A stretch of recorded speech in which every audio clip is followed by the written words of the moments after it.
बिस्मिल्लाहिर्रहमानिर्रहीम। जैसे कि हमने कहा था कि हम एक कोर्स स्टार्ट कर रहे हैं, जो पटवारी का टेस्ट है उसका जो मैथमेटिक्स पोर्शन है उसको हम कवर करने की कोशिश करेंगे। और विद इन 1 मंथ हम अपनी तरफ से भरपूर कोशिश करेंगे कि जो 9th और 10th क्लास से जितना भी कंटेंट है, सबसे पहले हम जो मोस्ट इम्पॉर्टेंट है उनको कवर करेंगे और बाद में जो बाकी कंटेंट है हमारी कोशिश रहेगी कि उसको सारे का सारा कंप्लीट करें विद इन 1 मंथ। मैथमेटिक्स पटवारी के सिर्फ टेस्ट के लिए इम्पोर्टेंट नहीं है, बल्कि जो कैंडिडेट्स अपॉइंट होंगे एज़ पटवारी उनको रियल लाइफ में मुख्तलिफ़ मेजरमेंट्स में ये जो मैथमेटिकल कॉन्सेप्ट्स है, इरोज़ का फार्मूला है या बाकी जितने भी मेजरमेंट रिलेटेड कॉन्सेप्ट्स है, परसेंटेज के कॉन्सेप्ट्स है, वो सारे वो रियल लाइफ में भी इस्तेमाल करेंगे। तो इसलिए जो मैथमेटिक्स का पोर्शन है वो बहुत ज़्यादा वेटेज रखता है इस टेस्ट के पॉइंट ऑफ व्यू से। और मैथमेटिक्स का पोर्शन इसलिए भी इम्पोर्टेंट है क्योंकि इसमें आपके सॉलिड मार्क्स आ सकते हैं। तो इस कोर्स में हम आप लोगों को बहुत सारी चीज़ें प्रोवाइड करेंगे।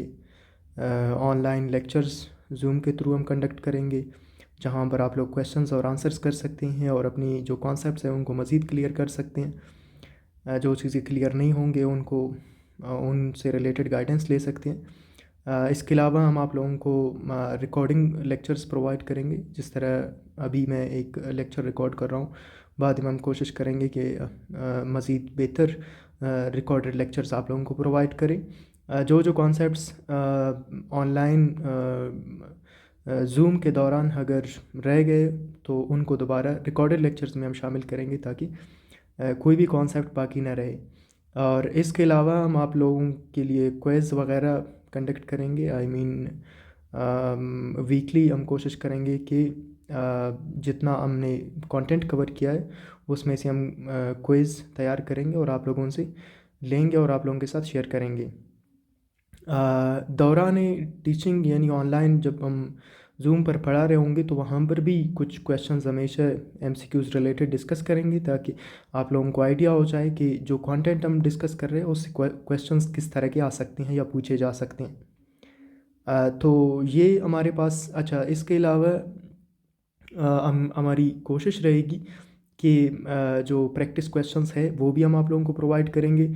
जो पीडीएफ फाइल्स है, कंटेंट है, जितने भी कोर्स से रिलेटेड है, हम अपनी तरफ से भरपूर कोशिश करेंगे कि जितने भी कैंडिडेट्स हमारे कोर्स को ज्वाइन करते हैं उन सब को हम अपनी तरफ से कामयाब करने में भरपूर किरदार अदा करेंगे।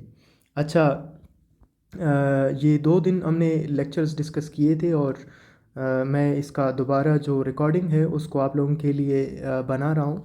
तो सबसे पहले हमने डिस्कस किए थे रियल नंबर्स। हमने प्रीवियस क्लास में रियल नंबर से मुतल्लिक डिस्कशन किया। मैं थोड़ा सा आप लोगों को नंबर्स के बारे में बताता हूँ।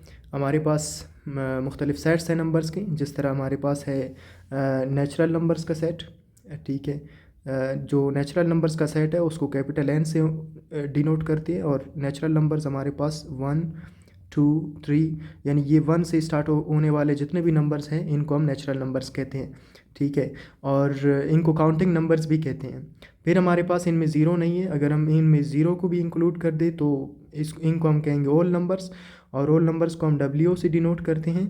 हमारे पास होल नंबर ज़ीरो से स्टार्ट होते हैं, 0 1 2 3 एंड सो ऑन। ये जो सेट है ये सेट ऑफ ओल नंबर्स कहलाता है। ओल नंबर्स और इस सेट के का जो नाम है उसको हम डब्ल्यू से डिनोट करते हैं। इसमें अभी नेगेटिव नंबर्स नहीं है, तो आप लोग नेगेटिव नंबर्स भी अगर इनमें ऐड करेंगे तो फिर वो इंटीजर्स कहलाएंगे। जिस तरह मेरे पास z से इनको डिनोट करती है और इंटीजर नंबर हमारे पास क्या है, 0 है, 1 है, 2 है, 3 है एंड सो ऑन। और फिर हमारे पास -1 -2 -3 एंड सो ऑन। इस तरह भी इसको लिख सकती हैं, या हो सकता है इस तरह भी आप लिख सकती है 0 +-1 +-2 एंड सो ऑन। इस तरह भी इसको लिखा जा सकता है। तो ये हमारे पास जो सेट है इसको हम सेट ऑफ इंटीजर्स कहते हैं। This is known as set of integers. फिर हमारे पास इसमें से दो सेट हम बनाते हैं। जिस तरह अगर हम पॉजिटिव नंबर्स को यहाँ से अलग करें तो इसको सेट ऑफ पॉजिटिव इंटीजर्स कहते हैं।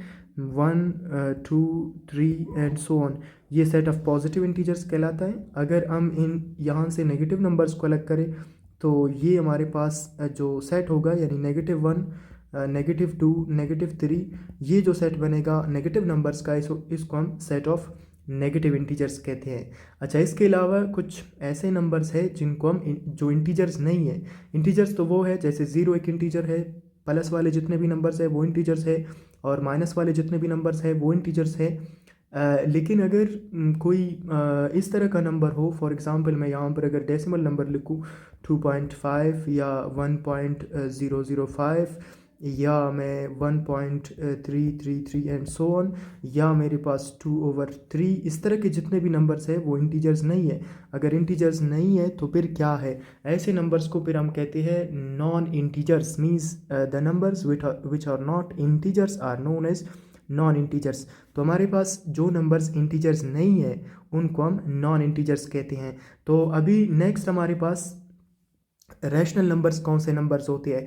रैशनल नंबर्स इन तमाम नंबर्स जो हमने अभी डिस्कस किए, इन तमाम नंबर्स को मिलाकर एक सेट जब हम बनाएंगे तो उसे हम रैशनल नंबर्स का सेट कहते हैं। फॉर एग्जांपल हम natural numbers, whole numbers, negative numbers, integers, non integers, इन तमाम जितने भी सेट्स अभी हमने डिस्कस किए, इन सब का अगर सिर्फ एक सेट बना दें, उस सेट में ये सारे नंबर्स हम इंक्लूड करें तो उस सेट को हम कहते हैं सेट ऑफ रैशनल नंबर्स। तो यानी जितने भी हमने यहाँ पर सेट्स डिस्कस किए, इन तमाम सेट्स से बनने वाला जो सेट बनेगा, एक बड़ा सेट होगा, उसको हम सेट ऑफ रैशनल नंबर्स कहेंगे। और आप लोगों के लिए ये भी अर्ज़ करता हूँ चलो कि जो हमारे पास इवन नंबर्स है, इवन नंबर्स हमारे पास कौन से नंबर्स होते हैं। इवन नंबर्स वो नंबर्स है जो 2 पर डिविजिबल है। तो हमारे पास इवन नंबर्स का जो सेट है वो आप लोग इसको इस तरह भी लिख सकते हैं 2 4 6 8, यानी numbers divisible by 2 are known as even numbers. ये हमारे पास नेचुरल नंबर्स में भी है, ये हमारे पास होल नंबर्स में भी है, इंटीजर्स में भी है, लिहाजा ये भी इन्हीं सेट से बिलोंग करते हैं। फिर हमारे पास ऑड नंबर्स है, वो से इनको डिनोट करते हैं, यानी numbers which are not divisible by 2। So 1 है, 3 है और 5 है एंड सो ऑन, ये हमारे पास ऑड नंबर्स हैं। इसके अलावा ये जो इवन नंबर और ऑड नंबर्स है, इनका सेट इस तरह भी दिया जा सकता है। फॉर एग्जांपल अगर हम इवन और ऑड नंबर्स के सेट को एक अलग तरीके से लिखने की कोशिश करें तो इस तरह भी हम इसको लिख सकते हैं। फॉर एग्जांपल मैं यहाँ पर अगर इसको इस तरह लिखूँ, the set of even numbers is equal to, ये हमारे पास क्या है, 0 + -2 + -4, यानी नेगेटिव जो नंबर्स होंगे इवन टाइप के वो भी इनमें इस सेट में आप शामिल कर सकते हैं। और फिर ऑड नंबर्स, इसको भी इसी तरह लिख सकते हैं, +-1 +-3, इस तरह भी पूछा जा सकता है। तो इसमें कन्फ्यूजन की ज़रूरत नहीं है, अगर इस तरह पूछा गया तो आप ज़रूर उसको कंसिडर करें। ये हमारे पास जितने भी नंबर्स हैं, इन तमाम नंबर से मिलकर बनने वाला जो सेट होगा वो सेट ऑफ रैशनल नंबर्स कहलाएगा। मैं थोड़ा सा मज़ीद जो रैशनल नंबर्स का कॉन्सेप्ट है वो आप लोगों के लिए मज़ीद क्लियर करता हूँ कि रैशनल नंबर्स को हम कैसे समझ सकते हैं। तो मैंने कहा जितने भी नेचुरल नंबर्स है वो सारे रैशनल है, जितने भी होल नंबर्स है वो सारे रैशनल है, जितने भी नेगेटिव नंबर्स है वो सारे हमारे पास, जो इंटीजर्स में से नेगेटिव नंबर्स है वो सारे हमारे पास रैशनल है, या नॉन इंटीजर्स है वो सारे हमारे पास रैशनल है। तो अभी हम बात करेंगे कि रैशनल को मज़ीद किस तरह हम डिफ़ाइन करते हैं। देखिए, रैशनल नंबर्स का जो सेट है उसे हम क्यू से लिखते हैं, और जितने भी रैशनल नंबर्स है वो P/Q के फॉर्म में होते हैं। यहाँ पर such that where P and Q, इनका ताल्लुक इंटीजर्स में से होगा, and Q is not equal to 0, Q 0 के बराबर नहीं होगा। यहाँ पर हमने कहा कि जो ओवर के फॉर्म में जितने भी नंबर्स होंगे जो P/Q के फॉर्म में होंगे वो तमाम नंबर्स रैशनल कहलाएंगे। जिस तरह मैं यहाँ पर अगर कहता हूँ -2/3, ये P/Q के फॉर्म में है। मैं यहाँ पर अगर लिखता हूँ 4/5, ये भी P/Q के फॉर्म में है। मैं यहाँ पर लिखता हूँ 6/-2, ये भी P/Q के फॉर्म में है। -2/-7, ये भी P/Q के फॉर्म में है। तो जितने भी नंबर्स पी ओवर क्यू के फॉर्म में होंगे वो तमाम नंबर्स रैशनल नंबर्स कहलाएंगे। फिर हम इनको डिवाइड भी कर सकते हैं, जिस तरह मैं यहाँ पर अगर 4 को डिवाइड करूँ 5 पर, ठीक है, तो यहाँ पर मेरे पास लेट मी डिवाइड, मैं इसको डिवाइड करके आप लोगों को दिखाता हूँ। मैं जो रैशनल नंबर्स है उन पी ओवर क्यू के फॉर्म में है उनमें से किसी को डिवाइड करता हूँ। फॉर एग्जांपल मेरे पास है 5/2, तो यहाँ पर हम 5 को रखते हैं, 2 पर डिवाइड करते हैं, सो 2 2 ज़ार 4, बाकी माइनस करेंगे, 5 में से 4 निकाले तो 1 रह जाएगा, तो पॉइंट लगाएंगे और 0 बढ़ाएंगे, 2 5 ज़ार 10, माइनस करेंगे तो रिमाइंडर में 0, यानी यहाँ पर हमारे पास जो 5/2 है उसको हम ये भी लिख सकते हैं 2.5, यानी जितने भी पी ओवर क्यू की फॉर्म के नंबर्स हैं वो पॉइंट डेसिमल नंबर्स के फॉर्म में भी आ सकते हैं। लिहाजा डेसिमल जो नंबर्स है उनमें से भी कुछ ऐसे डेसिमल नंबर्स हैं जिनको हम रैशनल नंबर्स कह सकते हैं।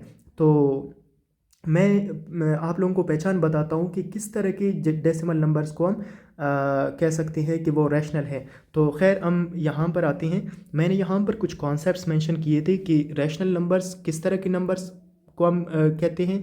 तो रैशनल नंबर्स हम बुनियादी तौर पर यहाँ पर रैशनल नंबर्स जो जिनमें डेसिमल्स नॉन टर्मिनेटिंग और ये नहीं है, बल्कि मैं यहाँ पर ऊपर डिस्कस करता हूँ। रैशनल नंबर्स हमारे पास जहाँ पर टर्मिनेटिंग और नॉन टर्मिनेटिंग, पहले तो टर्मिनेटिंग होनी चाहिए, फिर अगर नॉन टर्मिनेटिंग हो तो फिर रिपीटिंग होनी चाहिए। फॉर एग्ज़ाम्पल मैं यहाँ पर बताता हूँ, मेरे पास अगर एक नंबर है, अगर इस नंबर की मैं बात करूँ, फॉर एग्ज़ाम्पल मेरे पास यहाँ पर 3/2 है। अगर मैं 3 को रखता हूँ, 2 पर डिवाइड करता हूँ तो 2 1 ज़ार 2, 1 रह जाएगा मेरे पास, पॉइंट लगाएंगे, 0 बढ़ाएंगे, 2 5 ज़ार 10, सो ये हमारे पास क्या है 1.5, यानी 3/2 इज़ इक्वल टू 1.5। ये एक टर्मिनेटिंग डेसिमल है। किस तरह का है? Terminating decimal. तो मैंने कहा कि जो मतलब टर्मिनेटिंग फॉर्म के, यानी जिनके जो पॉइंट के बाद वाले डिजिट्स है वो काउंटेबल हो, गिने जा सकते हो, उनको हम टर्मिनेटिंग डेसिमल्स कहते हैं। तो इस तरह के जितने भी नंबर्स होंगे वो भी रैशनल कहलाएंगे। इसके अलावा किस तरह के नंबर्स को हम रैशनल नंबर्स कहते हैं, मैं थोड़ा सा इसके बारे में भी डिस्कस करता हूँ। जिनमें अगर जो पॉइंट के बाद वाले डिजिट्स है वो अगर ख़त्म ना हो, लेकिन उसके लिए एक शर्त है कि वो फिर रिपीट होनी चाहिए। फॉर एग्ज़ाम्पल मैंने कल के क्लास में भी आप लोगों के साथ डिस्कस किया कि अगर मेरे पास मिसाल के तौर पर 1/3 है, तो अगर मैं यहाँ पर 1 को रखता हूँ, ऊपर वाले हमेशा नंबर को रखते हैं और नीचे वाले डिनोमिनेटर पर डिवाइड करते हैं। तो अगर 1 को रखा, अभी 1 छोटा है 3 से, तो पॉइंट लगाएंगे और 0 बढ़ाएंगे, 3 3 ज़ार 9, अगर 10 में से 9 माइनस करें तो बाकी 1 रह जाएगा, दोबारा पॉइंट लगाया, 0 बढ़ा सकते हैं, फिर 3 3 ज़ार 9, फिर हमारे पास 1, ये कंटिन्यूड रहेगा, यानी ये ख़त्म नहीं होगा। और जो 3 है पॉइंट के बाद वो रिपीट होता जाएगा। तो इसका मतलब है कि ये 1/3 है, ये किस चीज़ की इक्वल आ रहा है? 0.333 एंड सो ऑन। अच्छा, इसको इस तरह भी लिखा जा सकता है, जब कोई भी नंबर या रिपीट हो रहा हो तो उसके ऊपर भी डैश लगा सकते हैं। बाज़ दफ़ा इसके ऊपर डैश आता है और बाज़ दफ़े इसके नीचे भी डैश लगाते हैं। इसका मतलब क्या है कि ये जिसके ऊपर डैश लगा हुआ होगा, इसका मतलब है कि वो डिजिट रिपीट हो रहा है। तो मैंने कहा कि जितने भी पॉइंट के बाद अगर डिजिट्स रिपीट होंगे, हो सकता है 1 डिजिट रिपीट हो सकता है 2 डिजिट्स रिपीट हो सकता है 3, हो सकता है 4, लेकिन अगर रिपीटेडली अगर वो आते हैं तो इसका मतलब है वो भी रैशनल नंबर होगा। और अभी हम बात करेंगे, तो इसका मतलब है ये जो 1/3 है ये भी रैशनल है। नेक्स्ट हमारे पास हम इर्रेशनल की बात करेंगे। अभी अगर ये रैशनल है तो फिर इर्रेशनल नंबर्स कौन से हैं? प्लीज़, इर्रेशनल नंबर्स वो नंबर्स है जो रैशनल नहीं है। जो रैशनल नहीं है उनको हम क्या कहते हैं? इर्रेशनल नंबर्स कहते हैं। तो हमारे पास फॉर एग्ज़ाम्पल उनकी पहचान क्या है? उनकी पहचान ये है कि इरेशनल नंबर्स हमारे पास जो नॉन टर्मिनेटिंग और नॉन रिपीटिंग डेसिमल्स होनी चाहिए, और जिनको हम that can not be expressed exact as fractions. जिस तरह हमारे पास √2 है, जिस तरह हमारे पास पाई है, इनको हम फ्रैक्शंस के तौर पर नहीं लिख सकते हैं। लिहाजा ऐसे नंबर्स जो ओवर के फॉर्म में नहीं लिखे जा सकते हैं, फ्रैक्शंस के फॉर्म में एग्जैक्टली उनको एक्सप्रेस नहीं किया जा सकता है, और जिनके डेसिमल पॉइंट के बाद वाले डिजिट्स है वो नॉन टर्मिनेटिंग है और नॉन रिपीटिंग है, रिपीट भी नहीं होते और ख़त्म भी नहीं होते, ऐसे नंबर्स को हम इरेशनल नंबर्स कहते हैं। तो हमारे पास इरेशनल नंबर्स की मिसाल क्या है, जिस तरह मैंने कहा कि पाई हमारे पास एक इरेशनल नंबर है, ये 3.14159 एंड सो ऑन। इसके जो पॉइंट के बाद वाले डिजिट्स है वो ना तो रिपीट हो रहे नहीं ख़त्म हो रहे, लिहाजा पाई किस तरह का नंबर है, पाई एक नॉन टर्मिनेटिंग और नॉन रिपीटिंग डेसिमल है। तो यहाँ से आप कह सकते हैं कि ये एक इरेशनल नंबर है। और फिर नेक्स्ट हमारे पास क्या है, फॉर एग्ज़ाम्पल मैंने कहा कि स्क्वायर रूट टू भी हमारे पास कोई ये 52 के इक्वल नहीं आता है। यहाँ पर मैंने जो बोर्ड है उसका मैथमेटिकल सॉल्वर ऑन किया है, तो इसका कोई और वैल्यू आता है। मैं थोड़ा सा आप लोगों को इसका वैल्यू दिखाता हूँ कि इसका वैल्यू क्या है।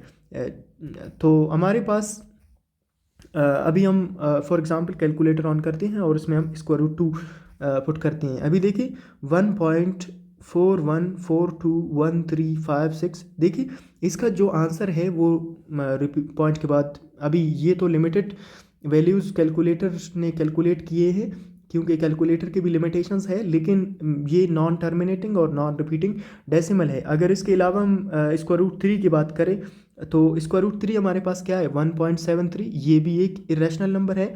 अगर हम यहाँ पर बात करें स्क्वायर रूट 5 की तो ये भी एक इरेशनल नंबर है। तो इस तरह के जितने भी नंबर्स हैं वो क्या कहलाते हैं, इरेशनल नंबर्स कहलाते हैं। लिहाजा हमारे पास स्क्वायर रूट 2 है, ठीक है, स्क्वायर रूट 2 है और स्क्वायर रूट 3 है, स्क्वायर रूट 5 है, स्क्वायर रूट 6 है, स्क्वायर रूट 7 है, स्क्वायर रूट 8 है। स्क्वायर रूट वाले फॉर्म के जितने भी नंबर्स हैं वो भी क्या कहलाते हैं, इरेशनल्स, क्योंकि इनका जो मतलब वैल्यू है वो डेसिमल फॉर्म में आएगा और उसमें जो पॉइंट के बाद वाले डिजिट्स है वो ना तो न ख़त्म होंगे, गैर मुख्ततम होंगे और नॉन रिपीटिंग भी होंगे या नॉन रिकरिंग भी होंगे। ऐसे नंबर्स को हम इरेशनल नंबर्स कहते हैं।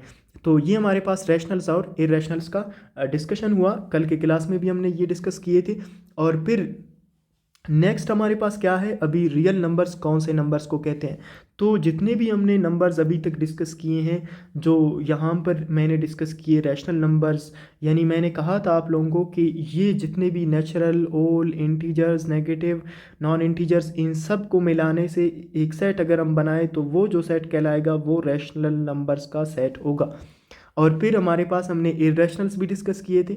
अभी रैशनल और इरेशनल को मिलाने से जितने भी ये नंबर्स थे और इरेशनल इनको इनके साथ शामिल करें तो इनमें से मतलब इन सब से मिलकर हम एक सिंगल सेट अगर बना दे, फॉर एग्जांपल ये जितने भी नंबर्स हमने डिस्कस किए थे या इनके सेट्स डिस्कस किए थे, इन सब का अगर एक सेट बनाते हैं तो वो सेट क्या कहलाएगा, the set of real numbers.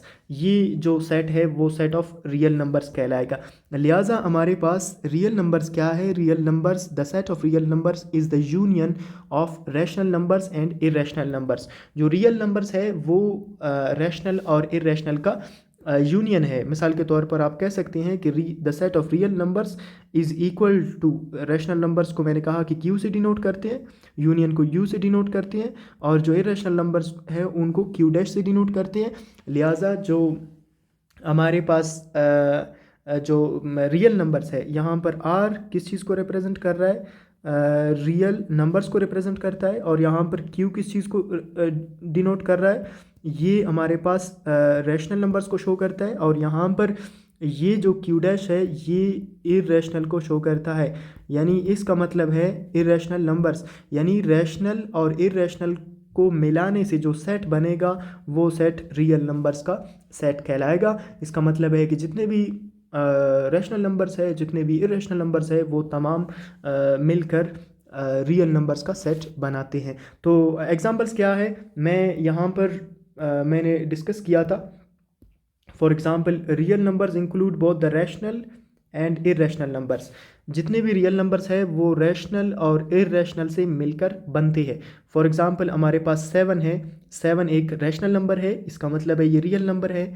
ये हमारे पास -3 है, ये आप लोगों को पता है कि इंटीजर था, इंटीजर भी एक रैशनल नंबर होता है, इसका मतलब ये रियल नंबर है। 0.5 पॉइंट के बाद सिर्फ एक डिजिट आ रहा है, टर्मिनेटिंग फ्रैक्शन है, तो इसका मतलब ये रैशनल नंबर है, अगर रैशनल नंबर है तो रियल नंबर है। 4/3 ओवर की फॉर्म में, p/q के फॉर्म में है, इसका मतलब ये रैशनल नंबर है। √4, देखिए ये √4 इरेशनल नहीं है बल्कि ये एक रैशनल है। कैसे रैशनल है? फॉर एग्ज़ाम्पल मैं यहाँ पर अगर √4 लिखता हूँ तो √4 हमारे पास किस चीज़ के बराबर है? √4 इक्वल है 2 के बराबर। ठीक है, 2 के कैसे बराबर है? मैं यहाँ पर अगर लिखता हूँ √4, इसको हम इस तरह भी लिख सकते हैं, √4 इज इक्वल टू 4 को हम 2 मल्टीप्लाइड बाई 2 भी लिख सकते हैं, और 2 मल्टीप्लाइड बाई 2 को हम 2 का स्क्वायर भी लिख सकते हैं।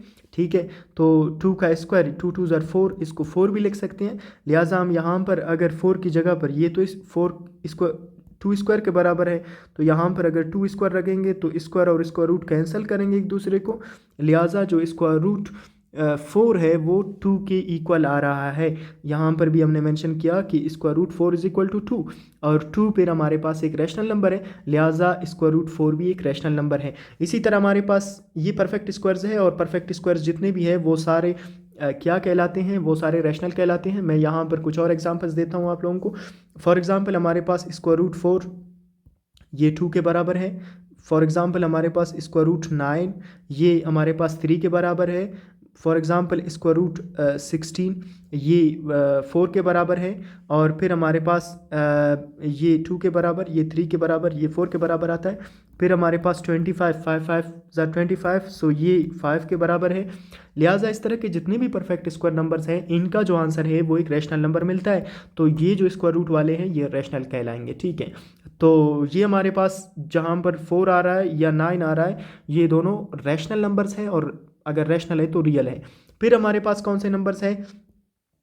फिर हमारे पास है ये √2, √3, √5, √6 और पाई हमारे पास इरेशनल था। तो ये जितने भी है हमारे पास यहाँ पर मैंने मेंशन किए हैं, ये पाई है या √6 है या √2, √3 और हमारे पास √5 है। ये सारे किस तरह के नंबर्स हैं? इरेशनल नंबर्स हैं, क्योंकि इनके आंसर्स नॉन टर्मिनेटिंग और नॉन रिपीटिंग फॉर्म में हमें मिलते हैं। तो यहाँ तक रैशनल और इरेशनल का कॉन्सेप्ट क्लियर हुआ होगा। हम आगे चलते हैं, आगे हमारे पास कुछ और कॉन्सेप्ट्स हैं, उनको हम डिस्कस करने की कोशिश करते हैं। नेक्स्ट हमारे पास कॉन्सेप्ट्स क्या है? ये जो MCQs थे ये भी हमने पिछले क्लास में डिस्कस किए, इंपॉर्टेंट है, आप इनको भी देख सकते हैं। Which of the following is an irrational number? इनमें से कौन सा इरेशनल है? देखिए क्वेश्चन को अप्रोच कैसे करना है, ये एक टेक्निक है।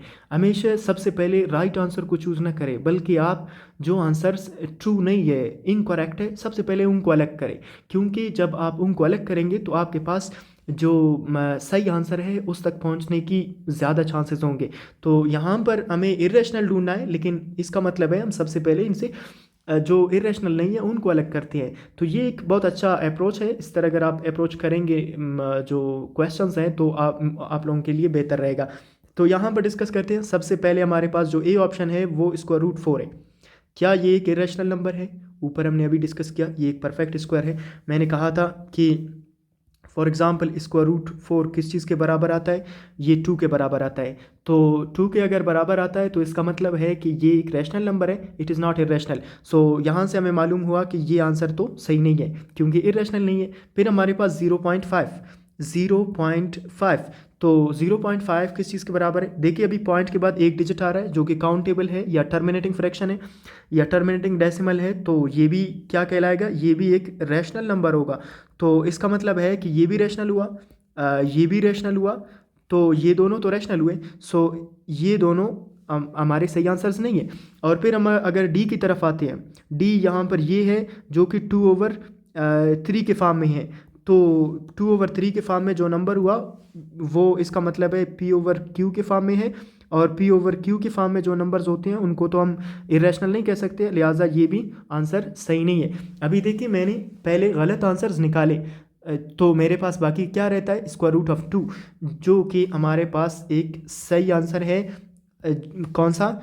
√2। इसको इस तरह भी पूछ सकता है या सिर्फ इस तरह भी लिख सकता है। तो ये हमारे पास क्या है? एक इरेशनल नंबर है, और यहाँ पर ये सही आंसर है।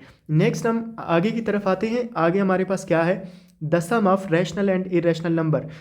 सम किस चीज़ को कहते हैं? सम हमेशा जब वर्ड इस्तेमाल होता है तो ये जमा के लिए इस्तेमाल होता है, एडिशन के लिए, मजमुआ के लिए इस्तेमाल होता है। ये क्वेश्चन क्या पूछ रहा है? सबसे पहले क्वेश्चन को अंडरस्टैंड करते हैं। क्या अगर हम एक रैशनल नंबर और एक इरेशनल नंबर को जमा करते हैं, जैसे कि मेरे पास फॉर एग्जांपल एक रैशनल नंबर अगर 4 है, ये एक रैशनल है, और अगर मेरे पास एक इरेशनल नंबर स्क्वायर रूट 3 है, तो इन दोनों का जो आंसर है ये 4 प्लस स्क्वायर रूट 3 ये किस चीज़ के बराबर होंगे? इनका जो आंसर होगा क्या वो रैशनल होगा या इरेशनल होगा, या ज़ीरो होगा या इंटीजर होगा, क्या हो सकता है? तो इस चीज़ को हम समझने की कोशिश करते हैं। यहाँ पर सबसे पहले हम बात करेंगे कि ये जो 4 है, यहाँ पर जो 4 है और 3 है, ये दोनों नॉन ज़ीरो नंबर्स है, तो इनका मजमूआ भी ज़ीरो नहीं हो सकता। लिहाजा हमारे पास ये जो सी ऑप्शन है, इसमें हम ये कह सकते हैं कि ये जो सी ऑप्शन है, इनका हमारा ये आंसर है, ये ज़ीरो नहीं हो सकता। ये दोनों प्लस के नंबर्स हैं, तो ये इनका जो आंसर है वो अभी देखिए इंटीजर्स में स्क्वायर रूट 3 के फॉर्म में कोई भी नंबर हमारे पास नहीं था, लिहाजा इनका जो आंसर है वो इंटीजर भी नहीं हो सकता है। अभी 2 आंसर्स गलत वाले हमने अलग किए। अभी नेक्स्ट हमारे पास क्या ये एक रैशनल नंबर है या इरेशनल नंबर है? तो क्या रैशनल नंबर्स हमने तो कहा था कि वो पी ओवर क्यू के फॉर्म में है। गो कि ये 4 यहाँ पर रैशनल है, लेकिन इसके साथ ये ऐड हो रहा है इरेशनल नंबर, तो ये जो स्क्वायर रूट 3 है ये इरेशनल है। लिहाजा इन दोनों को प्लस करने से जो नंबर मिलेगा वो नॉन टर्मिनेटिंग और नॉन रिपीटिंग डेसिमल फॉर्म में होगा। सो इसका मतलब है कि ये रैशनल भी नहीं हो सकता। फिर ये क्या हो सकता है? फिर ये हमारे पास एन इरेशनल नंबर हो सकता है। सो इट मीन्स कि यहाँ पर इरेशनल का आंसर सही है। और फिर नेक्स्ट हम आगे चलते हैं। हमारे पास नेक्स्ट क्या है? द नंबर पाई। पाई क्या है? क्या पाई एक होल नंबर है? होल नंबर्स हमने डिस्कस किए थे, कौन से नंबर्स होते हैं? 0 से स्टार्ट होते हैं, 0 1 2 3 एंड सो ऑन। पाई तो इनमें नहीं था, लिहाजा ये जो होल नंबर वाला ऑप्शन है ये ट्रू नहीं है। क्या ये एक इंटीजर है? इंटीजर्स हमारे पास कौन से नंबर्स थे? 0 plus minus 1 plus minus 2 and so on, ये हमारे पास इंटीजर्स थे। तो यहाँ पर ये पाई तो इनमें नहीं है, लिहाजा ये एक इंटीजर भी नहीं है। अभी हमारे पास 2 नंबर्स रहते हैं, रैशनल और इरेशनल। तो क्या रैशनल नंबर के लिए हमने कहा कि वो नंबर जो पी ओवर क्यू के फॉर्म में हो, तो पाई तो पी ओवर क्यू के फॉर्म में भी नहीं मिलता है हमें, लिहाजा ये एक रैशनल नंबर भी नहीं है। तो इसका मतलब है फिर ये क्या है? ये एक इरेशनल नंबर है। क्यों एक इरेशनल नंबर है? मैं अभी बताता हूँ आपको कि ये क्यों एक इरेशनल नंबर है। ये इसलिए एक इरेशनल नंबर है क्योंकि इसका जो वैल्यू है pi is equal to 1, sorry, pi किस चीज़ के बराबर है? Let me write the value of pi. Pi की जो वैल्यू हमारे पास है, पाई की वैल्यू हमारे पास क्या है? पाई की वैल्यू हमारे पास 3.14159 एंड सो ऑन। ये हमारे पास नॉन टर्मिनेटिंग और नॉन रिपीटिंग डेसिमल है, इसलिए ये एक इरेशनल नंबर है। आगे चलते हैं। एवरी नेचुरल नंबर, अर नेचुरल नंबर क्या होता है? अर नेचुरल नंबर किस तरह का नंबर होता है? तो यहाँ पर हम इसको डिस्कस करने की कोशिश करते हैं कि अर नेचुरल नंबर क्या होता है। क्या अर नेचुरल नंबर एक इरेशनल नंबर होता है? नहीं, ये तो इरेशनल नहीं होता है क्योंकि स्क्वायर रूट के फॉर्म में नेचुरल नंबर्स नहीं है। मैं सबसे पहले यहाँ पर नेचुरल नंबर्स को आपको रिकॉल करवाता हूँ। ये नंबर्स थे 1 2 3 एंड सो ऑन, इनको हम कहते थे नेचुरल नंबर्स। तो हमारे पास अर नेचुरल नंबर इरेशनल नहीं है क्योंकि ये स्क्वायर रूट फॉर्म में नहीं है। फिर negative number, every natural numbers in negative number, no, इनमें तो नेगेटिव नंबर्स नहीं है, तो अर नेचुरल नंबर नेगेटिव भी नहीं है। क्या अर नेचुरल नंबर प्राइम है? प्राइम नंबर्स हम कौन से नंबर्स को कहते थे? प्राइम नंबर्स जिस तरह 2 है, 3 है, 5 है, 7 है, ये जो सेट है इसको हम सेट ऑफ प्राइम नंबर्स। क्यों प्राइमिंग को कहते हैं? प्राइम उन नंबर्स को कहते हैं जिनके सिर्फ 2 डिवाइजर्स हो, या आप कह सकते हैं 2 फैक्टर्स हो, तो ऐसे नंबर्स को हम कहते हैं प्राइम नंबर्स।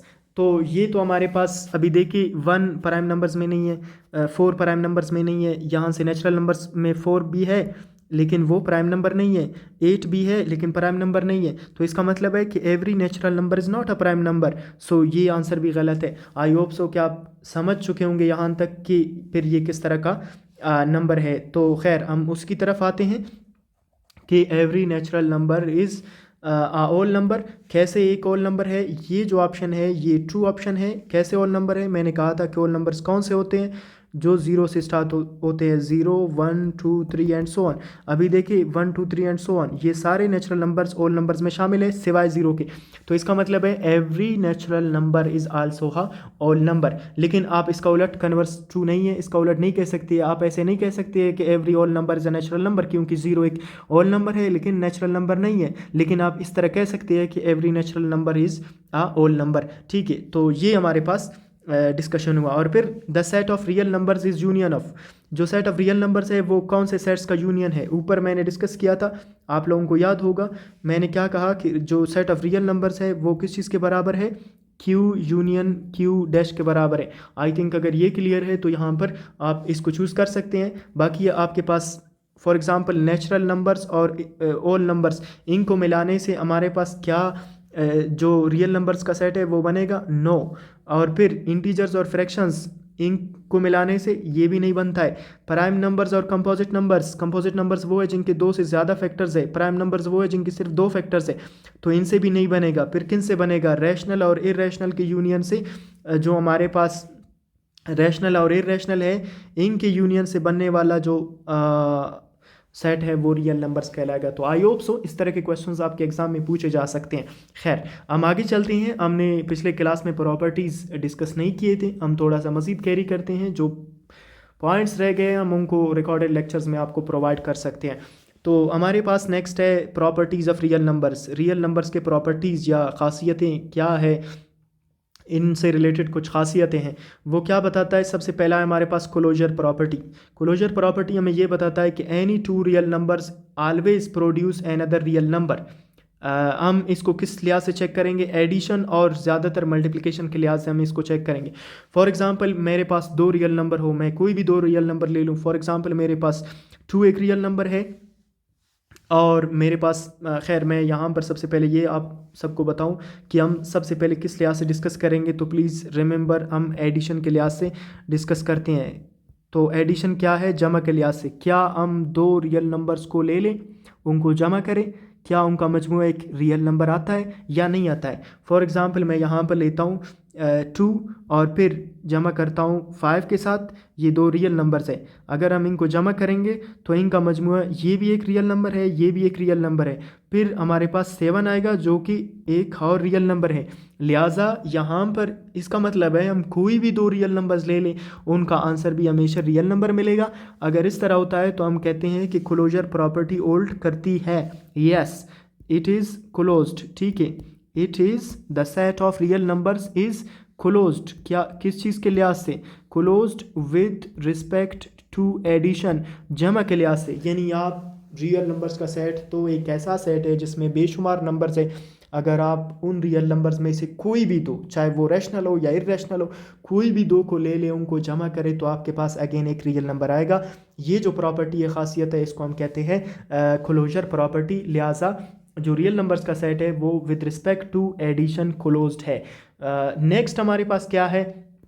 नेक्स्ट हमारे पास है, हम अगर फॉर एग्जांपल माइनस के लिहाज से ले लें, सब्सट्रैक्शन के लिहाज से या मल्टीप्लिकेशन के लिहाज से कंसीडर करें, तो मल्टीप्लिकेशन को हम डिस्कस करते हैं कि अगर मल्टीप्लिकेशन के लिहाज से हम डिस्कस करें, मल्टीप्लिकेशन क्या दो रियल नंबर्स को मल्टीप्लाई करें तो उनका जो प्रोडक्ट है वो हमारे पास, या जो रिज़ल्ट है वो हमारे पास रियल नंबर आएगा या कोई और नंबर आएगा। तो प्लीज़ मेरे पास अगर फॉर एग्जांपल 3 है मल्टीप्लाइड बाय 8 है, तो ये हमारे पास क्या आएगा? 24 आएगा। तो ये जो 24 है, क्या ये रियल नंबर है? 3 रियल नंबर है, 8 रियल नंबर है। यस, ये जो 24 है ये भी एक रियल नंबर है। 24 बिलोंग्स टू रियल नंबर्स, लिहाजा ये भी एक रियल नंबर है। तो आप कोई भी दो, आपके पास कोई भी दो आप रियल नंबर ले लें, उनको मल्टीप्लाई करें, जो रिज़ल्ट होगा वो भी रियल नंबर होगा। लिहाजा हम कह सकते हैं कि विद रिस्पेक्ट टू मल्टीप्लिकेशन भी जो सेट ऑफ रियल नंबर्स है वो क्लोज्ड है, that is closed with respect to multiplication. Multiplication के लिहाज से भी ये क्लोज्ड है, यानी जो क्लोजर प्रॉपर्टी है वो खासियत है वो यहाँ पर भी होल्ड करती है। नेक्स्ट हमारे पास क्या है? सब्सट्रैक्शन और डिवीजन के लिहाज से भी ये आप लोग चेक कर सकते हैं। फॉर एग्जांपल अगर मैं दो नंबर्स को माइनस करूं, फॉर एग्जांपल 5 माइनस 2, तो हमारे पास 3 आएगा, जो कि अगेन एक रियल नंबर है। ये भी रियल है, ये भी रियल है, तो फिर रिजल्ट भी रियल आ रहा है। इसका मतलब है ये विद रिस्पेक्ट टू सब्सट्रैक्शन भी क्लोज्ड है, और इसी तरह डिवीजन के लिहाज से भी क्लोज्ड है। सिर्फ एक केस में कि आप ज़ीरो के साथ डिवाइड नहीं कर सकते हैं, ठीक है। तो ये हमारे पास जो रियल नंबर्स है वो closure property in real numbers के लिहाज से होल्ड करती हैं। हम आगे चलते हैं नेक्स्ट प्रॉपर्टीज़ की। क्लोजर प्रॉपर्टी आई थिंक आप लोगों के लिए क्लियर हुआ होगा।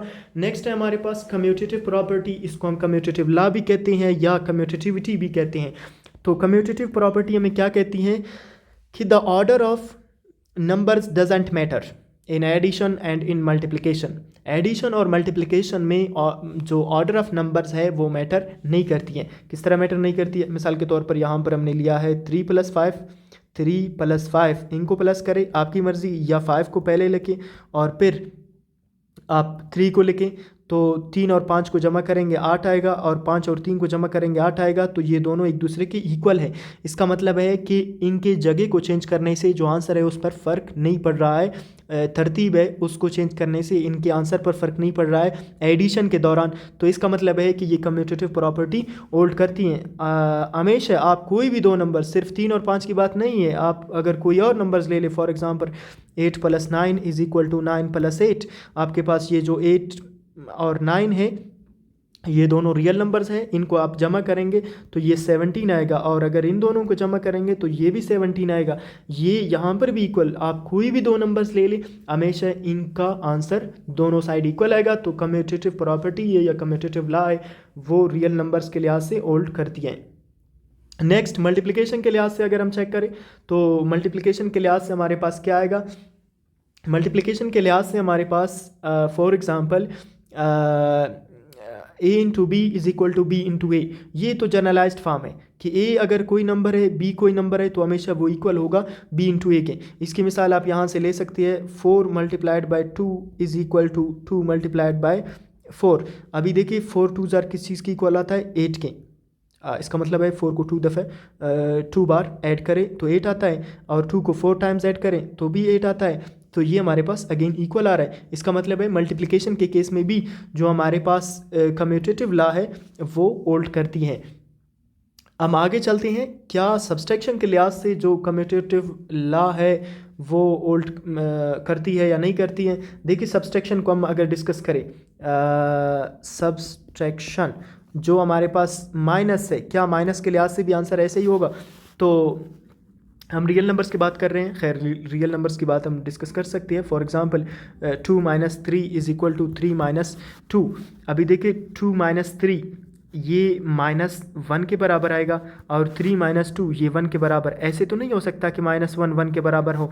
सो यहाँ पर एक केस हमें ऐसा मिल रहा है जो कि इक्वल नहीं है। इसका मतलब है कि commutativity does not hold with respect to subtraction. Minus के लिहाज से ये होल्ड नहीं करती है। अगर आपको सिर्फ एक केस मिला जिसमें ये आंसर्स इक्वल नहीं आए तो इसका मतलब है वो होल्ड नहीं करती है, क्योंकि यहाँ पर ये दोनों बराबर नहीं आते हैं। तो खैर आपके लिए ये ज़्यादा इंपॉर्टेंट नहीं है, आप मल्टीप्लिकेशन और एडिशन के लिहाज से इसको चेक कर सकते हैं, ठीक है। और फिर आगे चलते हैं एसोसिएटिव प्रॉपर्टी। हमें एसोसिएटिव प्रॉपर्टी ये बताती है कि हम कोई भी 3 नंबर ले लें, the grouping of numbers doesn't matter. जो ग्रुपिंग है वो मैटर नहीं करती है। जैसे कि मैं यहाँ पर अगर लिखता हूँ मेरे पास नंबर्स है 2b है, 3b है और 4b है। ये तीनों कहाँ से है? ये रियल नंबर्स है, रियल नंबर से ताल्लुक़ रखती हैं या बिलोंग करते हैं। अभी देखिए मैं यहाँ पर सबसे पहले अगर इन दोनों को ऐड करूँ, यानी मैं सबसे पहले 2 और 3 को ऐड करूँ, फिर इनके साथ मैं 4 ऐड करूँ, या इट इज़ माई चॉइस अगर मैं सबसे पहले जो 2 है उसको अलग लिखूं, सबसे पहले मैं 3 और 4 को ऐड करूं। यानी मैंने यहाँ पर ब्रैकेट में जो लिखा है उनको सबसे पहले मैं ऐड करता हूँ। तो इट इज़ माई चॉइस कि अगर मैं 2 और 3 को पहले जमा करूं, उसके बाद उनमें 4 ऐड करूं, या 3 और 4 को इस साइड पर पहले जमा करूं, उनमें 2 ऐड करूं, लेकिन आंसर सेम आएगा। फॉर एग्जांपल मैं 2 और 3 को जमा करता हूं यहाँ पर, तो ये हमारे पास 5 आएगा, और फिर यहाँ पर 4 ये एज इट इज़ लिखते हैं इज़ इक्वल टू, यहाँ पर हमारे पास 2 फिर प्लस ये इन दोनों को अगर ऐड करेंगे तो इनका एडिशन 7 बनेगा। अभी 5 और 4 इन दोनों को अगर ऐड करेंगे तो ये 9 बनेगा। अगर 2 और 7 को ऐड करेंगे तो ये भी 9 बनेगा। इसका मतलब है ये दोनों आंसर्स इक्वल आ रहे हैं। तो ये जो प्रॉपर्टी है कि हम कोई भी दो एलिमेंट्स को अलग से ग्रुप करें और ऐड करें तो इससे फ़र्क नहीं पड़ेगा। लिहाजा एसोसिएटिव प्रॉपर्टी एसोसिएटिविटी भी होल्ड करती है कि कौन से केस में, रियल नंबर्स के केस में। तो ये हमारे पास एसोसिएटिव प्रॉपर्टी कहलाता है। ये एडिशन के लिहाज से था। अगर हम मल्टीप्लिकेशन के लिहाज से डिस्कस करें तो ये भी पॉसिबल है, जैसे कि मैं 2 और 3 को पहले मल्टीप्लाई करूं फिर 4 को मल्टीप्लाई करूं, या मैं 2 को पहले ऐसे लिख लूँ, पहले मैं 3 और 4 को मल्टीप्लाई करूँ। फॉर एग्जांपल यहाँ पर अगर मैं 2 और 3 को मल्टीप्लाई करता हूँ तो 2 3 6 मल्टीप्लाइड बाय 4, और इस साइड पर मैं अगर इन दोनों को सबसे पहले मल्टीप्लाई करता हूँ तो 2 मल्टीप्लाइड बाय 3 4 12, 6 को 4 के साथ मल्टीप्लाई करें 24 आता है, और 2 को अगर 12 के साथ मल्टीप्लाई करें तो 24 आता है। तो इसका मतलब है कि हमारे पास ये दो आंसर्स है, ये भी सेम आ रहे हैं।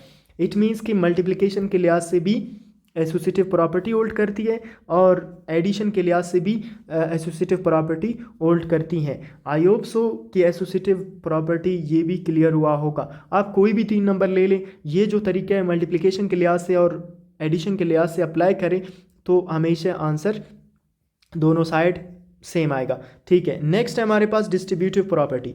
डिस्ट्रीब्यूटिव प्रॉपर्टी वो प्रॉपर्टी है जिसमें हम दो ऑपरेशंस यानी दो जो मैथमेटिकल ऑपरेशंस है वो एक टाइम में इस्तेमाल करते हैं, जैसे मल्टीप्लिकेशन और एडिशन। पहले हम ऊपर सिर्फ एक का इस्तेमाल करते थे, या तो सिर्फ ऐड करते थे या सिर्फ मल्टीप्लाई करते थे, लेकिन यहाँ पर हम दोनों का इस्तेमाल करेंगे।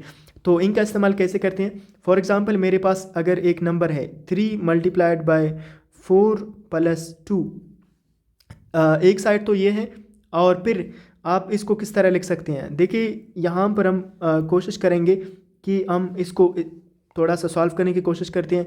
इस साइड पर जो आपको मिल रहा है ब्रैकेट में, सबसे पहले इसको सॉल्व करें तो 3 मल्टीप्लाइड बाय 4 प्लस 2 ये 8 बनेगा, और यहाँ पर 3 और 8 मल्टीप्लाई होंगे। ठीक है, सो ये कितने बनेंगे? 24 बनेंगे। ठीक है, नेक्स्ट हम क्या करते हैं, आप इसको इस तरह भी लिख सकते हैं। दूसरा तरीका क्या है? 3 को 4 के साथ मल्टीप्लाई करें। सो आप यहाँ पर लिख सकते हैं 3 मल्टीप्लाइड बाय 4, फिर दरम्यान में ये जो प्लस है, यहाँ पर जो प्लस है वो प्लस लिखें, फिर 3 को 2 के साथ मल्टीप्लाई करें 3 मल्टीप्लाइड बाय 2। तो हमारे पास यहाँ पर आप लोगों को नज़र आ रहा है ये जो 3 है ये सबसे पहले 4 के साथ मल्टीप्लाई हो रहा है, फिर हम दरम्यान में यहाँ पर प्लस लगा रहे हैं। ठीक है, ये जो प्लस है वो लगा रहे हैं, और फिर 3 को 2 के साथ मल्टीप्लाई कर रहे हैं। तो हमारे पास 3 4 और 3 2 मल्टीप्लाई हो रहा है। 3 4 ज़ार ये 12 आएगा, और फिर दरम्यान में प्लस है, प्लस लगाते हैं 3 2 ज़ार 6। अभी इन दोनों को अगर हम 3 4 ज़ार 12 एंड 3 2 ज़ार 6, जस्ट अ मिनट, ओके यहाँ पर हमने मिस्टेक किया है, जस्ट अ मिनट, यहाँ पर हमने मिस्टेक किया है। मैं थोड़ा सा इसको दोबारा आपको बताता हूँ, there is a mistake in this. मैं इसको दोबारा रिपीट करता हूँ प्लीज़। यहाँ पर हमारे पास 3 मल्टीप्लाइड बाय 4 प्लस 2, ये हमारे पास 4 प्लस 2 8 नहीं बनता है, पीछे हमने 8 लिखा था इसे, प्लीज़ इसको दोबारा क्लियर करें। 4 प्लस 2 ये 6 बनेंगे। ठीक है, और यहाँ पर हमारे पास 3 आएगा, ये 3 एज इट इज़, ये 4 6 बनेगा। तो ये हमारे पास किस चीज़ के इक्वल आएगा? 3 6 ज़ार या 6 3 टाइम्स ये 18 बनता है। ठीक है, तो ये हमारे पास यहाँ पर आंसर आ रहा है। वहाँ पर हमने 4 और 2 को प्लस करके मिस्टेकनली 8 लिखा था, जो कि गलत था। तो खैर आप इसको इस तरह देख सकते हैं कि यहाँ पर ये तो एक साइड है, फिर नेक्स्ट साइड में आप क्या करेंगे? पहले 3 को 4 के साथ मल्टीप्लाई करें तो 3 मल्टीप्लाइड बाय 4, और फिर दरम्यान में प्लस है तो प्लस लगाए, और फिर 3 को 2 के साथ मल्टीप्लाई करें तो 3 मल्टीप्लाइड बाय 2। अभी 3 और 4 मल्टीप्लाई होंगे तो 3 4 ज़ार 12, और फिर प्लस 3 2 ज़ार 6। अभी अगर इन दोनों को ऐड करें, 12 और 6 को ऐड करें तो ये भी 18 बनते हैं। लिहाजा ये हमारे पास एक तरीका ये हो सकता है, एक तरीका ये हो सकता है। दोनों तरीके से अगर आप इसको ऐड करें तो फिर भी आपके पास जो आंसर है वो इसमें क्या ख़ास बात है? इसमें ख़ास बात ये है कि इसमें 2 ऑपरेशंस इस्तेमाल कर रहे हैं, मल्टीप्लिकेशन और एडिशन इस्तेमाल कर रहे हैं। इसको डिस्ट्रीब्यूटिव प्रॉपर्टी कहते हैं, और डिस्ट्रीब्यूटिव प्रॉपर्टी में ये जो 3 है ये यहाँ पर लेफ़्ट हैंड साइड से मल्टीप्लाई कर रहे हैं, तो इसको आप लेफ़्ट डिस्ट्रीब्यूटिव प्रॉपर्टी कहते हैं। अगर इसको आप राइट साइड से मल्टीप्लाई करेंगे तो उसे राइट डिस्ट्रीब्यूटिव प्रॉपर्टी कहेंगे। तो ये इतना कॉन्सेप्ट था। आगे आइडेंटिटी की बात करते हैं, इसको हम एडिटिव आइडेंटिटी भी कहते हैं। एडिटिव आइडेंटिटी क्या है?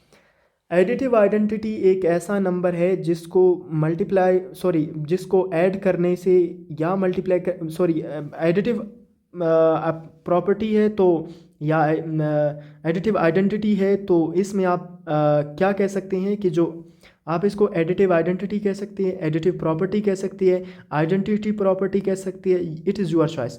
तो मुख्तलिफ़ तरीक़ों से आप इसको कॉल कर सकते हैं। ये किस तरह का एडिशन के लिहाज से हम डिस्कस करेंगे। तो एडिशन के लिहाज से क्या है आइडेंटिटी? कोई एक ऐसा नंबर जिसको जमा करने से नंबर पर फ़र्क ना पड़े। जिस तरह मेरे पास ज़ीरो है, ज़ीरो एक ऐसा नंबर है जिसको मैं किसी भी नंबर के साथ, चाहे पॉजिटिव हो, नेगेटिव हो, फ्रैक्शन हो, डेसिमल हो, जमा करने से उसके आंसर पर फ़र्क नहीं पड़ेगा। लिहाजा ये आइडेंटिटी प्रॉपर्टी, एडिटिव आइडेंटिटी, यानी एडिटिव आइडेंटिटी ज़ीरो को हम कहते हैं। तो यहाँ पर आप कह सकते हैं 7 + 0, ज़ीरो से तो फ़र्क नहीं पड़ेगा, तो इसका आंसर 7 आएगा।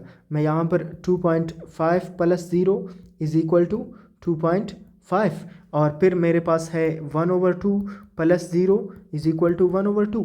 मेरे पास इस तरह के जितने भी, फॉर एग्ज़ाम्पल √2 + 0 = √2, यानी ज़ीरो को जमा करने से नंबर पर फ़र्क नहीं पड़ेगा। इसलिए जो हमारे पास ज़ीरो है, प्लीज़ जो ज़ीरो है हमारे पास, उसको हम क्या कहते हैं? उसको एडिटिव आइडेंटिटी कहते हैं। जो हमारे पास ज़ीरो है उसे हम क्या कहते हैं? ज़ीरो को हम कहते हैं एडिटिव आइडेंटिटी, और इस प्रॉपर्टी को कहते हैं आइडेंटिटी प्रॉपर्टी, एडिटिव प्रॉपर्टी। ठीक है, एडिटिव आइडेंटिटी। तो ये हमारे पास एडिशन के लिहाज से हैं, यानी एक ऐसा नंबर जिसको जमा करने से फ़र्क नहीं पड़ता है। नेक्स्ट हमारे पास क्या है? मल्टीप्लिकेटिव आइडेंटिटी, यानी क्या ऐसा कोई नंबर है जिसको मल्टीप्लाई करने से नंबर्स पर फ़र्क न पड़े? तो यस, अगर मैं यहाँ पर लिखता हूँ 5 × 1, तो ये आंसर 5 × 1 = 5। मैं यहाँ पर लिखता हूँ 1/2 × 1, 1/2 1 = 1/2। अगर मैं यहाँ पर लिखता हूँ, देखिए 1/2 को आप 0.5 भी लिख सकते हैं। और फिर हमारे पास है 0.5 × 1 = 0.5। तो ये हमारे पास क्या है? 1 के साथ मल्टीप्लाई करने से जो नंबर हम मल्टीप्लाई कर रहे हैं वही आ रहा है, तो इससे फ़र्क नहीं पड़ता है। आप यहाँ पर इस तरह a × 1 = a, b × 1 = b, c × 1 = c। तो नंबर को 1 के साथ मल्टीप्लाई करने से, चाहे कि जिस तरह का भी नंबर होगा, √2 × 1 = √2, तो फ़र्क नहीं पड़ता है मल्टीप्लिकेशन के लिहाज से। तो इसका मतलब है अभी जो मल्टीप्लिकेटिव आइडेंटिटी है वो क्या है? मल्टीप्लिकेटिव आइडेंटिटी, प्लीज़ रिमेंबर, हमारे पास जो 1 है उसे हम कहते हैं मल्टीप्लिकेटिव आइडेंटिटी, यानी जो 1 है इसको हम क्या कहते हैं? इसको हम कहते हैं मल्टीप्लिकेटिव आइडेंटिटी, यानी 1 को मल्टीप्लाई करने से नंबर्स पर फ़र्क नहीं पड़ता है, ज़ीरो को जमा करने से फ़र्क नहीं पड़ता है। तो ज़ीरो को हमने कहा एडिटिव आइडेंटिटी और 1 को कहा मल्टीप्लिकेटिव आइडेंटिटी। ये इंपॉर्टेंट है, एग्जाम में पूछे जा सकते हैं कि मल्टीप्लिकेटिव आइडेंटिटी क्या है, या 1 को हम क्या कहते हैं? एडिटिव आइडेंटिटी कहते हैं या मल्टीप्लिकेटिव आइडेंटिटी कहते हैं? तो ये आपको पता होनी चाहिए। नेक्स्ट हमारे पास इन्वर्स प्रॉपर्टी है। इन्वर्स प्रॉपर्टी हमें क्या बताता है कि combining a number with its inverse returns a neutral value. तो हमारे पास दो नंबर्स को जमा करने से जो आंसर है वो 0 0 आने चाहिए। तो यहाँ पर आप कह सकते हैं, जिस तरह मैं अगर प्लस करता हूँ, अभी 6 के साथ क्या नंबर प्लस करूँ कि आंसर 0 आ जाए? तो ऑब्वियसली मैं यहाँ पर प्लस -6 इसका जो नेगेटिव अपोजिट नंबर है उसको हमेशा प्लस करते हैं। तो यहाँ पर ये 6, ये प्लस और माइनस माइनस बनेंगे, और ये भी 6 6 - 6 = 0। तो इनका जो आंसर है वो क्या आ रहा है? 0 आ रहा है। इसका मतलब है कि ये एक दूसरे को कैंसिल कर रहे हैं, प्लस वाला और माइनस वाला नंबर। तो ये एक दूसरे के क्या कहलाते हैं? एडिटिव इन्वर्स कहलाते हैं। यानी 6 का एडिटिव इन्वर्स क्या है? -6, और -6 का एडिटिव इन्वर्स क्या है? +6। तो जितने भी अपोजिट साइन के नंबर्स है वो एक दूसरे के एडिटिव इन्वर्स कहलाते हैं। सिंपल, ठीक है। तो खैर हम कुछ और एग्जांपल्स लेते हैं एडिटिव इन्वर्स की। मिसाल के तौर पर मैं यहाँ पर लिखता हूँ 3। तो 3 का फिर नेगेटिव साइन वाला नंबर क्या होगा? वो होगा -3। तो इनका आंसर क्या आएगा? 0 आएगा।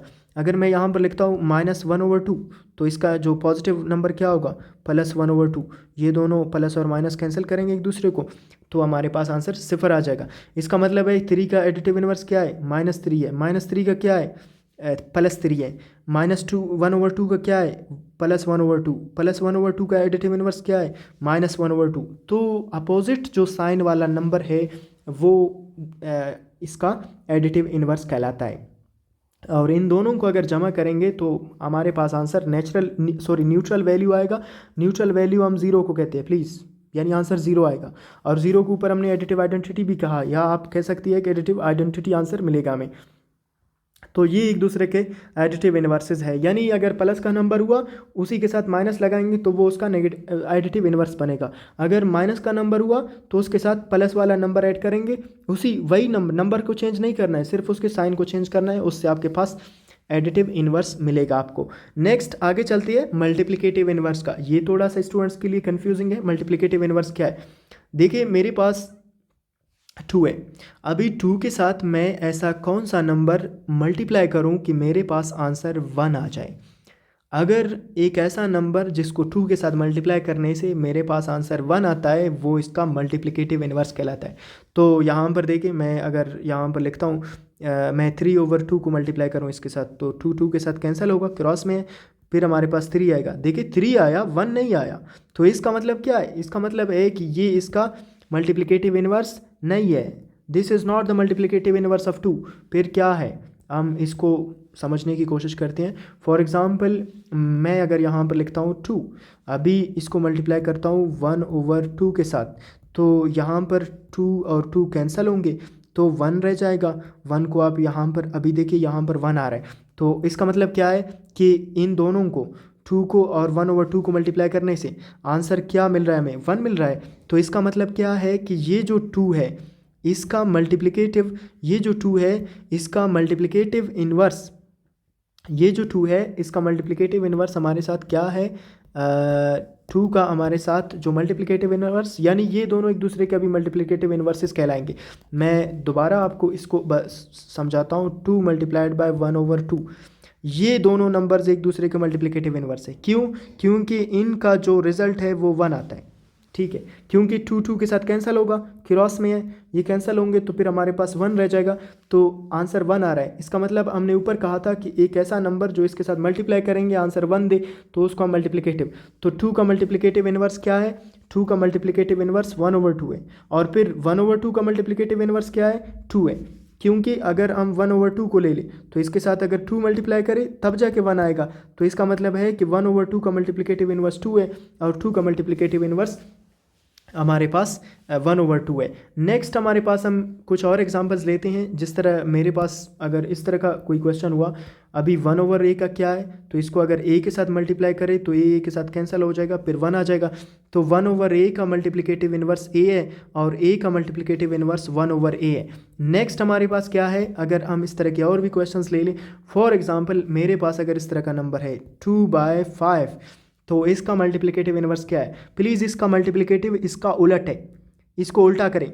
जो 5 नीचे है उसको ऊपर लिखें, और जो 2 ऊपर है उसको नीचे लिखें। तो हमारे पास ये जो 5 है इसको अगर ऊपर लिखें, और इसका जो 2 है उसको अगर नीचे लिखें, तो ये हमारे पास क्या है, यहाँ पर हमारे पास 2 के साथ कैंसिल होगा, 2 1 2, 2 1 2, 5 1 5, 5 1 5, तो आखिर में मल्टीप्लाई करने से हमारे पास आंसर 1 मिलेगा। लिहाजा जो फ्रैक्शंस है उनका मल्टीप्लिकेटिव इन्वर्स उनका उलट होता है या रेसिप्रोकल होता है। तो इसका मतलब क्या है कि ये जो हमारे पास 2/5 है इसका मल्टीप्लिकेटिव इन्वर्स इसका उलट 5/2 है, और जो 5/2 है इसका मल्टीप्लिकेटिव इन्वर्स इसका उलट 2/5 है। हम एक और एग्जांपल लेते हैं और उसके बाद आगे चलते हैं। हमारे पास नेक्स्ट एग्जांपल, अगर इसमें कुछ नेगेटिव नंबर्स हो, फॉर एग्जांपल -2/-7, तो मैंने कहा कि इसका उलट, प्लीज़ इसका उलट क्या होगा, इसका उलट हमारे पास क्या होगा, इसका उलट हमारे पास है -7 को ऊपर लिखें और -2 को नीचे लिखें। तो ये हमारे पास क्या है, ये -2/7 का -7/2 और -7/2 का इन्वर्स, मल्टीप्लिकेटिव इन्वर्स की बात कर रहे हैं। तो मल्टीप्लिकेटिव इन्वर्स -2/7, ये एक दूसरे के, और इनका जो आंसर है वो 1 आएगा। सो यहाँ तक आई थिंक मल्टीप्लिकेटिव इन्वर्स का कॉन्सेप्ट आप सबके लिए क्लियर हुआ होगा। नेक्स्ट हम थोड़ा सा आगे चलते हैं। हमारे पास जो रेडिकल्स और रेडिकेंड्स है, देखिए जो स्क्वायर रूट फॉर्म में नंबर्स को लिखते हैं तो उनको हम रेडिकल फॉर्म कहते हैं। और फिर रेडिकल फॉर्म में क्या क्या कॉन्सेप्ट्स है, यहाँ पर एक नंबर लिखा हुआ है जो इस तरह है। देखिए यहाँ पर लिखा हुआ है 5 इंटू स्क्वायर रूट ऑफ 7 और फिर यहाँ पर एक इंडेक्स है 3 लिखा हुआ है। तो प्लीज़ मैं थोड़ा सा इसको आप लोगों के लिए सिंप्लीफाई करता हूँ। सिंप्लीफाई हम कैसे करेंगे, फॉर एग्जांपल मैं यहाँ पर लिखता हूँ, यहाँ पर 3 मैंने लिखा और यहाँ पर 7 लिखा। ये एक रेडिकल फॉर्म है, यानी स्क्वायर रूट फॉर्म है नंबर का। फिर इसमें ये जो साइन है स्क्वायर का, ये जो स्क्वायर रूट का साइन है, इस साइन को हम क्या कहते हैं, यहाँ पर इसको हम कहते हैं रेडिकल सिंबल, यानी जज़र का जो जज़र की अलामत है वो है। तो ये जो आपके पास है इसको हम कहते हैं रेडिकल सिंबल। और फिर इसके नीचे जो नंबर आ रहा है 7, यानी इसके बिलो जो नंबर आ रहा है उसे हम क्या कहते हैं, रेडिकेंट। तो यहाँ पर ये जो 7 आ रहा है इसको आप क्या कह सकते हैं, रेडिकेंट। और फिर आपके पास ये जो यहाँ पर 3 आ रहा है उस 3 को आप क्या कह सकते हैं, उसको कहते हैं इंडेक्स। तो यहाँ पर आपके पास यहाँ पर ये जो नंबर है इसको हम क्या कहते हैं, इंडेक्स कहते हैं। अगर इससे पहले कोई नंबर आया, जिस तरह यहाँ पर आपके पास 5 आ रहा है, तो इसको आप कोफिशिएंट ऑफ द रेडिकल भी कहते हैं। तो ये हमारे पास क्या है, जो पार्ट्स है या जो वर्ड्स है, टर्म्स है जो इस्तेमाल होती है रेडिकल फॉर्म के लिए। तो इस तरह का अगर मैं यहाँ पर एग्जांपल ले लूँ, फॉर एग्जांपल मेरे पास क्या है 3/2।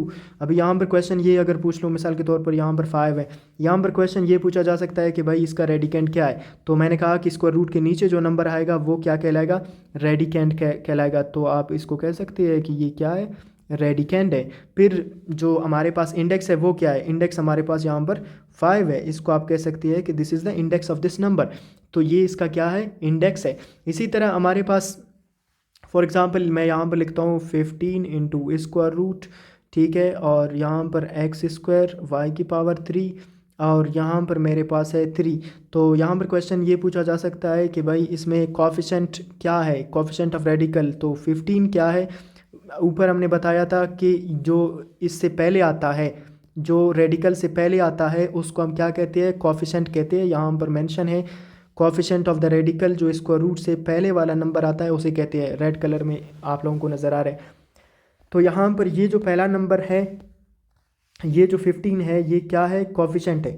फिर हमारे पास ये जो स्क्वायर रूट के नीचे नंबर आ रहा है ये क्या है, ये रेडिकेंट कहलाता है। क्या कहलाता है, रेडिकेंट कहलाता है। फिर ये जो 3 है, ये स्मॉल 3, इसको हम क्या कहते हैं, इसको हम इंडेक्स कहते हैं। ऊपर हमने मेंशन भी किया था, ये देखिए यहाँ पर हमने मेंशन किया था, इनके जो टर्म्स थे वो सारे मैंने यहाँ पर मेंशन किए कि रेडिकल क्या है, रेडिकेंट क्या है वगैरह।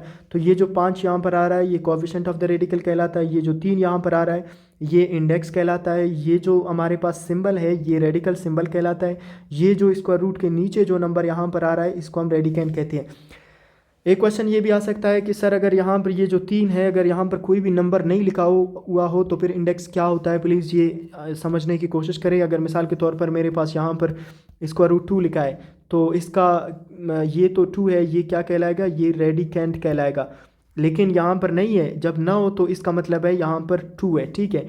जब ना हो तो यहाँ पर 2 है, हम इसको नहीं लिखते हैं लेकिन ये अंडरस्टूड होता है मैथ में। तो इसका इंडेक्स क्या है, इंडेक्स हमारे पास 2 है। तो यहाँ तक आई थिंक आप लोगों के लिए क्लियर हुआ होगा। हम थोड़ा सा मज़ीद आगे चलते हैं, जो प्रीवियस हमारा लेक्चर था उसमें रह गए थे, रेडिकल और एक्सपोनेंशियल फॉर्म।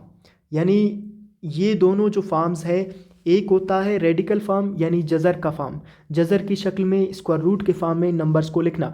फिर एक होता है एक्सपोनेंशियल फॉर्म। एक्सपोनेंशियल फॉर्म हमें मिला है एक्सपोनेंट वर्ड से। तो एक्सपोनेंट का मतलब क्या है, पावर। तो हमारे पास एक पावर फॉर्म होता है और एक रेडिकल फॉर्म होता है, और ये एक दूसरे में कन्वर्ट हो सकते हैं। कैसे कन्वर्ट हो सकते हैं, मिसाल के तौर पर यहाँ पर देखिए, converting from radical to exponential form, हम इनको कैसे कन्वर्ट कर सकते हैं मैं थोड़ा सा इसके बारे में बताता हूँ आप लोगों को। तो खैर हम यहाँ पर डिस्कस करते हैं। मेरे पास, मैं इसको लेता हूँ, ठीक है। मेरे पास एक नंबर है कुछ इस तरह का है, 2 की पावर 7 है, और यहाँ पर इसका जो रूट इंडेक्स है या रूट है वो 4 है। ये जो यहाँ पर 4 आ रहा है, अभी इसको पावर के फॉर्म में अगर लिखना हुआ तो आप इसको इस तरह लिखेंगे, ठीक है। आप इसको किस तरह लिखेंगे, आप इसको इस तरह लिख सकते हैं। मैं यहाँ पर लिखता हूँ 2 पावर 7, ये जो यहाँ पर 2 पावर 7 है, इसको एज इट इज़ लिखें, फिर यहाँ पर ब्रैकेट्स लगाए, और ये जो 4 है ये बेसिकली रूट फॉर्म में है, तो रूट यहाँ पर जो 4 हुआ तो इसको 1/4 लिखना है, ठीक है। ये हमेशा हम रूट के फॉर्म में, इसको रूट कहते हैं तो ये रूट के फॉर्म में लिखते हैं, यानी डिनोमिनेटर के फॉर्म में लिखते हैं। तो यहाँ पर अभी ये जो इस 4 था यहाँ पर और इसका रूट था, इन दोनों को पावर की फॉर्म में हम इस तरह लिखते हैं। और फिर हमारे पास क्या है, अभी ये जो यहाँ पर दो नंबर्स आपको नज़र आ रहे हैं पावर में, एक 7 पावर है और एक 1/4 पावर है, दरमियान में ब्रैकेट है, तो ये मल्टीप्लाई होंगे। तो यहाँ पर आप इसको इस तरह लिख सकते हैं कि 7 को पहले लिखा, फिर मल्टीप्लाई किया 1/4 के साथ, तो ये जो 7 है ये ऊपर वाले 1 के साथ मल्टीप्लाई होगा। तो यहाँ पर आपके पास है 7 1 ज़र 7, तो इसकी पावर होगी 7/4, यानी ये जो 2 है अभी उसका जो पावर फॉर्म है वो 2 पावर 7/4। ये जो 2 पावर 7/4 है, इसमें से अभी रेडिकल जज़र ख़त्म हो गया है, तो ये जो फॉर्म है इसको हम क्या कहते हैं, इसको हम कहते हैं एक्सपोनेंशियल फॉर्म। इसको हम क्या कहते हैं, एक्सपोनेंशियल फॉर्म। ये जो इसका रूट वाला फॉर्म है इसको हम कहते हैं रेडिकल फॉर्म। इन दोनों का मतलब लिखने का तरीका मुख्तलिफ है, लेकिन मानी और मतलब सेम है, तो यानी जो वैल्यू है उनका सेम है। तो इसका मतलब है कि ये जो दो तरीके हैं इन नंबर्स को लिखने के, उनको आपस में कन्वर्ट कर सकते हैं। जिस तरह यहाँ से मैंने रेडिकल फॉर्म लिया और इसको किस चीज़ में कन्वर्ट किया, एक्सपोनेंशियल फॉर्म में कन्वर्ट किया। यहाँ पर भी अगर आप देखें तो 2 की पावर क्या आ रहा है, 2 पावर 7/4, और कैसे फाइंड करती है मैंने यहाँ पर आपको बता दिया। नेक्स्ट हम अगर हमारे पास एक दो क्वेश्चंस और ले लें तो आप लोगों के लिए मज़ीद क्लियर होगा ये कॉन्सेप्ट। मैं यहाँ पर एक और कोई और क्वेश्चन लेता हूँ कि उसको हम रेडिकल फॉर्म में कैसे कन्वर्ट करते हैं। फॉर एग्ज़ाम्पल मैं यहाँ पर लिखता हूँ, मेरे पास एक क्वेश्चन है, फॉर एग्ज़ाम्पल ये है, ठीक है, ये मेरे पास x की पावर 5 है, ठीक है, और यहाँ पर इंडेक्स मेरे पास क्या है, अगर मैं यहाँ पर 3 लिखता हूँ तो ये कौन सा फॉर्म है प्लीज़, ये एक रेडिकल फॉर्म में क्वेश्चन है, it is in radical form. ये कौन से फॉर्म में है, रेडिकल फॉर्म में है। तो नेक्स्ट अभी इसको किस चीज़ में कन्वर्ट करना है, नेक्स्ट इसको एक्सपोनेंशियल फॉर्म में कन्वर्ट करना है, तो please let us do it. सबसे पहले जो इसके रेडिकेंड है उसको एज इट इज़ लिखे, यानी जो x पावर 5 है उसको ऐसे ही लिख ले, फिर इसके साइड्स पर ब्रैकेट लगा दे। यहाँ पर आपको 3 नज़र आ रहा है, मैंने कहा ये रूट फॉर्म में लिखना है, यानी ओवर की फॉर्म में, तो यहाँ पर ऊपर 1 और नीचे आप क्या लिखेंगे, 3 लिखेंगे, जो यहाँ पर आपको नज़र आ रहा है। नेक्स्ट क्या करना है, इन दोनों को पावर्स को मल्टीप्लाई करना है, तो खैर आप यहाँ पर इसको इस तरह लिख सकते हैं, इसकी पावर क्या है 5 है, फिर नेक्स्ट पावर क्या है 1/3 है, इनको एज इट इज़ लिखेंगे। नेक्स्ट मैंने बताया कि 5 ऊपर वाले नंबर के साथ मल्टीप्लाई होगा, तो 5 1 ज़र 5, तो ये जो हमारे पास x है इसकी पावर होगा 5/3। तो यहाँ पर आप देख रहे हैं कि ये जो अभी फॉर्म बना है ये कौन सा फॉर्म है, ये पावर फॉर्म है, इसमें से रेडिकल ख़त्म हो गया है, तो ये हमारे पास एक्सपोनेंशियल फॉर्म आ गया, और ये कौन सा था, रेडिकल फॉर्म था। देखिए हम इसका उलट भी बना सकते हैं, अभी उलट की तरफ जाते हैं कि क्या एक्सपोनेंशियल फॉर्म रेडिकल फॉर्म में कन्वर्ट हो सकता है, नहीं हो सकता है, तो हम इसके उलट की तरफ जाते हैं। हम उसमें से भी दो क्वेश्चंस करते हैं ताकि जो कॉन्सेप्ट है वो क्लियर हो जाए आप लोगों के लिए। बाकी जो प्रैक्टिस क्वेश्चंस है वो 9th क्लास से या इंटरनेट से आप क्वेश्चंस ले सकते हैं, उनको प्रैक्टिस कर सकते हैं, या मैं आप लोगों को कुछ क्वेश्चंस बाद में सेंड करूँगा। तो खैर यहाँ पर एक क्वेश्चन है हमारे पास, ये जो क्वेश्चन है ये क्या लिखा हुआ है, 5 की पावर 5 टू द पावर 3/2। अभी ये कौन से फॉर्म में है, ये हमारे पास एक्सपोनेंशियल फॉर्म में है, it is in exponential form. कौन से फॉर्म में, एक्सपोनेंशियल फॉर्म में। किस में कन्वर्ट करना है, रेडिकल फॉर्म में कन्वर्ट करना है, उलट प्रोसेस है। तो आपने क्या करना है, सबसे पहले ये जो 2 है इसको डिनोमिनेटर वाला 2 है और ऊपर 3 है, ऊपर जो 3 आ रहा है वो 5 की पावर है, आप इसको किस तरह लिखते हैं, 5 की पावर 3 लिखेंगे। फिर 5 को ये जो नेक्स्ट पावर है उसको इस तरह लिख सकते हैं, ये 1/2 है, ठीक है। यहाँ पर ये जो 3 है इसको आप इस तरह लिख सकते हैं ना, 3 × 1 वो 3 के बराबर है। 3 को हमने पावर की जगह पावर में लाया और ये जो 1 है वो ऊपर रह गया, तो ये क्या कहलाएगा, 5 पावर 3 टू द पावर 1/2। अभी ये जो 1/2 है ये किस चीज़ के बराबर है, पावर में। देखिए स्क्वायर रूट बराबर है 1/2 के। ये जो रेडिकल फॉर्म है ये इसका वैल्यू पावर में 1/2 है, इसका वैल्यू पावर में 1/2 है। तो इसका मतलब है ये जो 1/2 आ रहा है इसकी जगह पर हम स्क्वायर रूट इस्तेमाल कर सकते हैं। तो ये जो 1/2 है ये किस चीज़ के बराबर है, स्क्वायर रूट के बराबर है। तो इसकी जगह पर हमने स्क्वायर रूट लगाया, फिर नीचे की ब्रैकेट में क्या रह गया, 5 पावर 3 रह गया। सो अभी देखिए ये हमारे पास इसका जो एक्सपोनेंशियल फॉर्म है वो ख़त्म हो गया, बल्कि इसमें रेडिकल भी आया है। तो ये हमारे पास रेडिकल फॉर्म में कन्वर्ट हो गया, ये हमारे पास रेडिकल फॉर्म में आ गया। नेक्स्ट एक और क्वेश्चन करते हैं और उसके बाद ये जो रिकॉर्डिंग है उसको हम एंड करेंगे।